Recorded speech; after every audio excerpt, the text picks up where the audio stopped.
Di tengah tantangan yang tidak mudah serta ketidakpastian yang masih tinggi, sejumlah perbankan berhasil bertumbuh. Dan salah satunya adalah Maybank Indonesia yang berhasil mencatatkan kinerja cemerlang dengan pertumbuhan laba bersih hingga lebih dari 300% pada semester pertama. Lantas bagaimana upaya Maybank menjaga pertumbuhan kinerjanya di tengah gejolak ekonomi saat ini? Untuk mengelaborasi hal ini sudah hadir bersama kami Direktur Community Financial Services Maybank Indonesia Bapak Bianto Surojo. Selamat pagi Pak Bianto, bagaimana kabar Anda? Baik Bu Megi. Baik, congrats ya Pak. Ini kami mendapatkan data bahwa dengan laba bersih Maybank Indonesia melonjak 348,1% menjadi 576 miliar pada semester 1 2025. Seberapa besar sebenarnya kontribusi segmen retail khususnya melalui aplikasi digital terhadap kinerja semester 1 perseroan ini? Ya, segmen retail ini selalu sangat penting sih di dalam bisnis perbankan ya, karena merupakan source of funding, juga wajah dari bank itu sendiri kan, karena banyak touching dengan a big group of customers gitu. Jadi sumbangannya sangat besar dalam pertumbuhan ini. Kalau di Maybank kita ada yang sebutnya Community Financial Services yang meliputin baik retail maupun non-retail. Di kedua-duanya kami melihat bahwa sumbangan digital seperti yang tadi ditanyakan itu juga cukup signifikan juga. Apalagi sekarang nasabah kita kan sudah mulai beralih dari moda manual ke moda digital ya. Jadi itu yang salah satu yang menjadi backbone dari pertumbuhan kami dalam 1 tahun terakhir. Baik, Pak Bianto, apakah Anda juga bisa kasih kita gambaran berapa persen retail, berapa persen non-retail supaya kita juga ada gambaran ini kontribusinya kira-kira di kisaran berapa Pak? Kalau di CFS kita antara retail dan non-retail kira-kira mendekati 60-40-an. Jadi mungkin sedikit gambaran ya, kalau untuk retail kami beroperasi hampir di semua produk retail ya, dari produk consumers sampai wealth management, dan juga ada 2 anak perusahaan yang mensupport kami, yaitu Maybank Finance dan WOM Finance untuk kendaraan baik roda 2 maupun roda 4. Sedangkan untuk non-retail itu adalah SME maupun commercial business. Baik, ini kalau misalnya kita lihat tadi komposisinya 60 dan 40, pastinya customer sangat-sangat satisfied untuk layanan dari Maybank sendiri ya Pak. Maybank mencatat kinerja positif di semester 1 2025 di tengah tantangan pasar global dan juga likuiditas yang ketat. Apa sebenarnya faktor utama yang membuat segmen Community Financial Services ini tetap resilient? Iya, saya rasa faktor utama adalah bagaimana kita menservis customer yang kita transformasikan dalam 1 tahun terakhir ya. Jadi kita melihat customer itu sebagai satu kesatuan, bukan terpisah-pisah. Terutama dalam hal bisnis dan non-bisnis. Kalau banyak bank mungkin serving untuk bisnis itu sangat terpisah dari individual, tapi kita melihatnya sebagai satu community besar. Terutama kita kalau di Maybank ini kan customer kita banyak juga yang customer SME, entrepreneur maupun komersial kan. Jadi servisnya tuh all round. Saya ambil contoh misalnya seorang SME atau komersial customer yang ambil lending di Maybank. Servisnya bukan hanya sebatas itu aja, tapi kita juga untuk pemiliknya kita ada provide wealth management solutions yang bagus buat pemiliknya untuk manage individual wealth-nya. Di samping itu misalnya mereka ada kebutuhan membeli mobil atau mobil EV misalnya.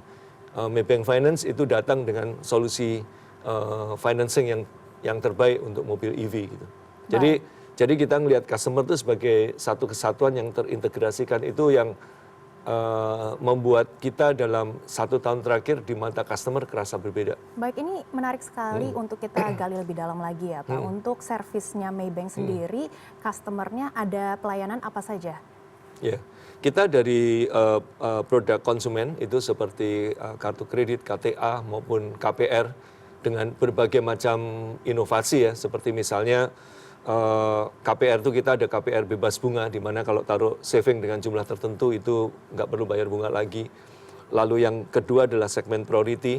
Di sini kita ada service ala priority termasuk produk-produk wealth management, ada obligasi, ada mutual fund, produk asuransi dengan range yang sangat besar juga.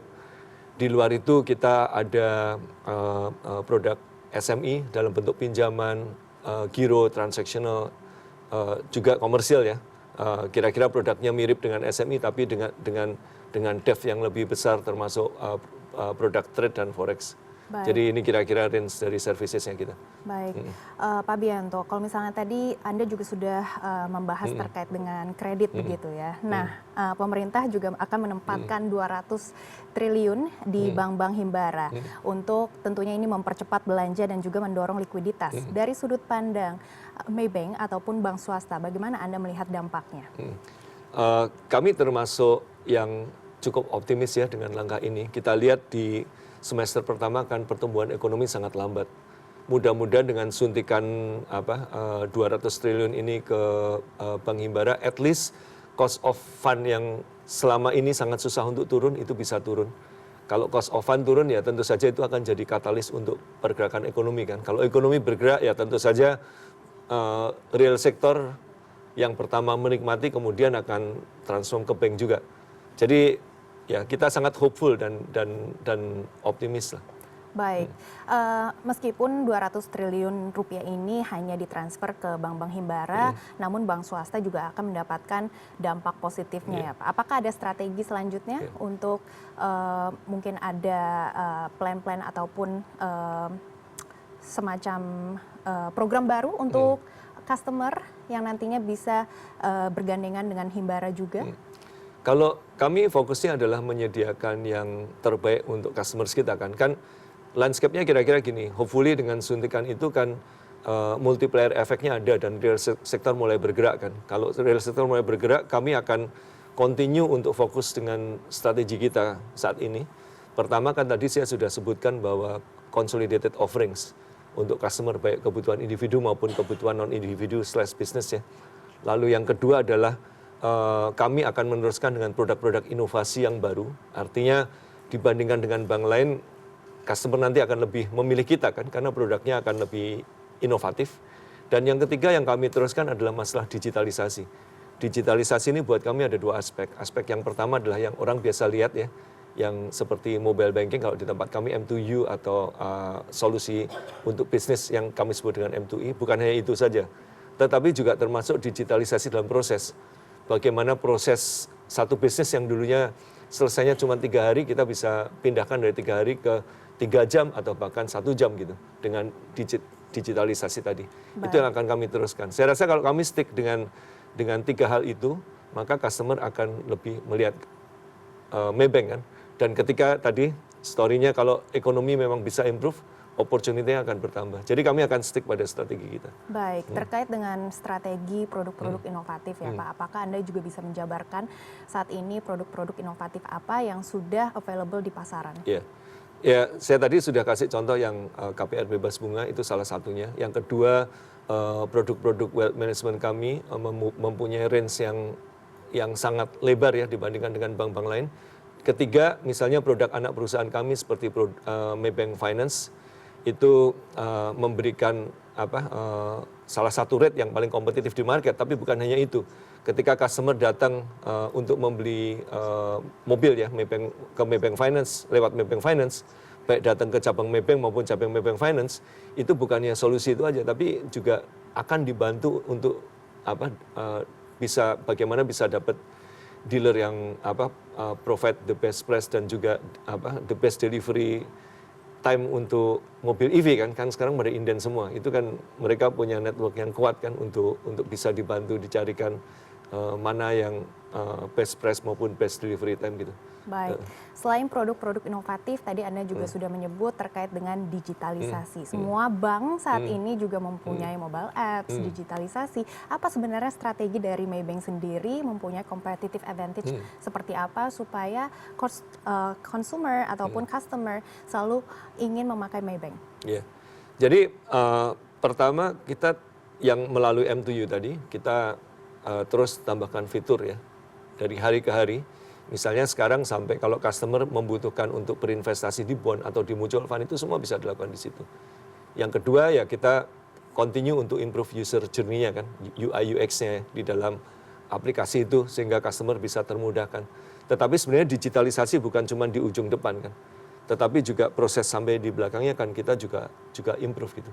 Ya saya ambil contoh misalnya customer yang udah customer cukup lama di kita sudah tahu ketika dia butuh uang, dia perlu ambil KTA.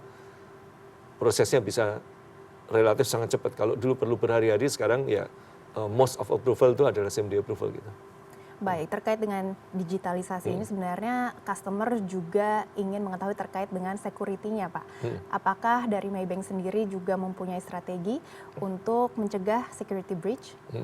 Security itu selalu jadi perhatian utama ya buat perbankan. Sebenarnya bukan hanya di aplikasi mobilnya kita, tapi di keseluruhan ekosistem bank ya. Di samping kita juga memenuhi standar-standar security seperti apa yang bank grade security lah kita sebutnya ya. Kita juga selalu mengikuti kan perkembangan di market itu, ada kejadian apa, ada perkembangan apa, itu selalu kita adapt sih. Karena menurut kami security itu adalah hygiene factor-nya lah buat kita running a bank, terutama di zaman sekarang ya. Baik. Ya. Kalau misalnya kita lihat dengan momentum positif semester 1, tapi menghadapi potensi volatilitas ekonomi global, apa sebenarnya proyeksi spesifik Anda untuk pertumbuhan kredit retail di semester 2 2025? Ya. Kalau semester pertama kita semua tahu ya bahwa pertumbuhannya kan sangat lambat ya untuk kredit ya. Semester kedua sampai Desember nanti saya berharap market at least itu bisa tumbuh high single digit. Berapa Pak? Disebut dong angkanya. Di market kira-kira high single digit lah, mungkin 8% itu something yang sangat possible. Tapi kita di Maybank ya kita pengennya mungkin bisa 2 digit lah ya, 10-11% gitu, hopefully bisa. Masih ada waktu 4 bulan dan kita usahakan ke arah sana. Sehingga ini kan sebenarnya kalau kita bisa dorong pertumbuhan kredit kan akan bantu perekonomian Indonesia juga gitu. Baik, untuk target customer nasabah retail baru Pak, mungkin ada target tertentu? Ya kita kita selalu berharap kita bisa double digit juga untuk pertumbuhannya dari tahun ke tahun. Kalau kita bisa konsisten seperti itu, kami rasa Maybank akan jadi lebih populer di kalangan masyarakat gitu karena semakin banyak usersnya. Baik, kalau misalnya kita lihat memang sekarang banyak sekali partnership dengan fintech ya, dan adakah strategi yang lebih agresif untuk bisa partnership dengan fintech dan juga partnership dengan platform lainnya? Ya, kita ada beberapa partnership dalam bentuk B2B2B atau B2B2C dengan platform-platform yang memberikan lending kepada baik SME maupun individual. Ya, saya sebut aja mungkin di antaranya misalnya dengan Awan Tunai untuk pembiayaan SME ataupun dengan GoTo untuk pembiayaan pinjaman konsumen, itu kita ada kerjasama juga sih. Baik, Pak Bianto, tadi kita sudah menanyakan terkait dengan target customer baru dan juga semester 2, tentunya tahun ini pertumbuhan laba, targetnya seperti apa Pak Bianto? Ya, pertumbuhan laba tentu saja kita dengan apa yang sudah kita capai di semester 1, kita harapkan di semester 2 bisa lebih baik dari semester 1 lah. Baik, kami akan terus memantau bagaimana kinerja Maybank dan juga strategi selanjutnya. Terima kasih Pak Bianto sudah bergabung bersama kami di CNN Indonesia Business. Terima kasih juga Bu Megi, senang bisa